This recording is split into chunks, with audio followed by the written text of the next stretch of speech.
Hi everyone, my name is Mamta Naini and I am a children's book author. I write stories for children. And why do I write stories for children? Because my most favorite people in the world happen to be children, so that's why I write stories for children. And today I'm going to be talking about this book of mine, which is called A Dozen and a Half Stories, Things Lost and Found in History. This book has been published by Rupa Publications, and I've co-written this book with a wonderful author, Aarti Muthanna Singh. And as you would have guessed from the title of the book, it has 12 and a half stories from Indian history, 12 and a half mysteries from Indian history. The first 12 mysteries, Aarti and I have researched and tried to solve. The half mystery towards the end of the book is for you to solve. Okay, and through this book, A Dozen and a Half Stories, you can actually go back in time to solve some of the most head-scratching mysteries in Indian history. Okay, but before I get on to the mystery part of this book, let me quickly tell you a bit of a history of how this book came to be. And I was at the National Museum to research the book, to research some of the paintings that they have in their collection. And while I was touring the museum, I suddenly entered a gallery which was buzzing with activity. There were so many people inside that gallery, and they were admiring and they were looking at this artifact that the gallery had very recently acquired. So since there were a lot of people surrounding this artifact, I couldn't actually see what this artifact was. And I was very curious to find out what this newly acquired artifact of this museum was. So I went closer, and what do you think I saw? I saw a skeleton. Yes, you heard that absolutely right. I saw a skeleton, and it was a skeleton of a woman. And how do I know that it was a skeleton of a woman? Because the skeleton had bangles and other adornments on. So that's why I could figure out that it was a skeleton of a woman. And then I read this information board which was right behind the skeleton. And it was written on that information board that this skeleton actually belonged to the Harappan civilization. It was excavated from a place which is called Rakhigari. It is in Haryana. And this was excavated from Rakhigari, which is supposed to be an ancient cemetery of the Harappan civilization. So once I got back home, I started researching the Harappan civilization. And the facts that came my way were so fascinating that I decided that we should maybe write a book on the mysteries of Indian history. And this story, the mystery of the Harappan civilization, is the first story in this book that Aarti and I have written, A Dozen and a Half Stories, Things Lost and Found in History. Okay, so it was the early 19th century, and this was a time when British ruled India. So to rule a country which was as big as India, as big as a continent, they needed many British officials and soldiers. So many British officials and soldiers came to India. And when they came to India, they found a country which was very different from theirs. So the landscape here was different, the people here were different, the culture here was very different from theirs.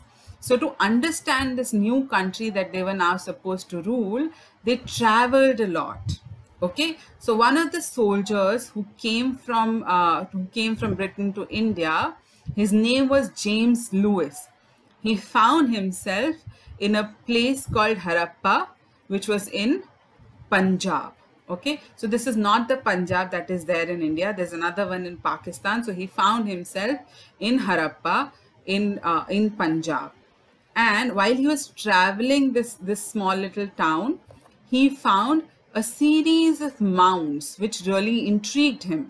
So there was this series of low hills, and these mounds weren't continuous. So there were large stretches of barren land in between them. Okay, so this really intrigued this soldier, and he thought, why were these mounds not continuous? So after James Lewis found these mounds, they were forgotten for almost 50 long years. Nobody really bothered about them.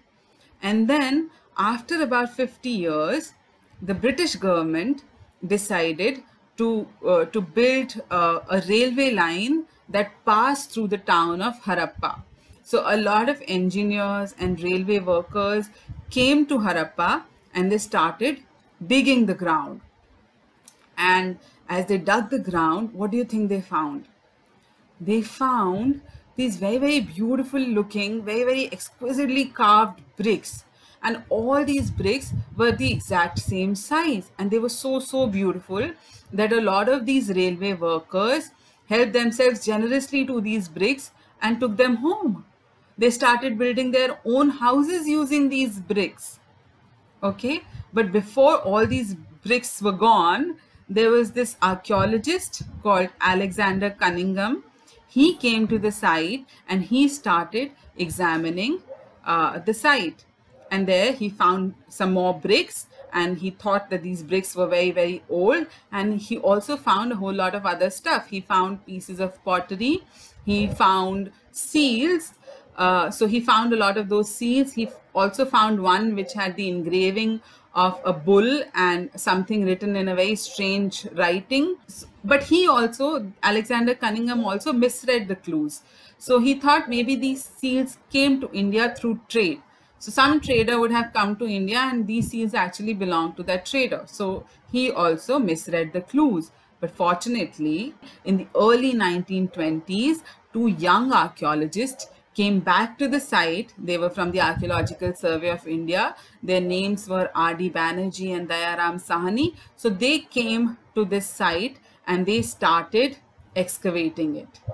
And Dayaram Sahani started excavating Harappa, and R.D. Banerjee started excavating Mohenjo-daro. So he started doing excavations there.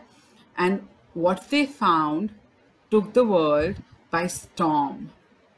Yes, they did find old artifacts, and they did find tarnished seals, and they did find shards of pottery, but they also found something that was unimaginable.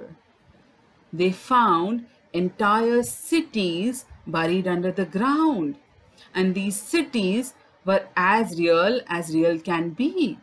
They could climb down to these cities, they could walk on the streets of these cities. There were houses which were built using these fired bricks that the railway workers had taken home, and these were beautiful, beautiful houses.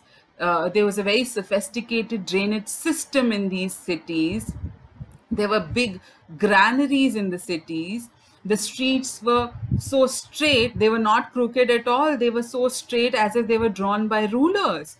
And these were copycat cities, so they looked exactly the same, which means they were very, very properly planned.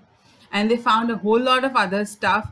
They found toys, very beautiful toys. They found stone sculptures. They found bronze sculptures. So these kind of things proved that there existed a civilization long, long ago, which was very, very sophisticated. So what happened to this civilization? What happened to this breathing, thriving, big civilization?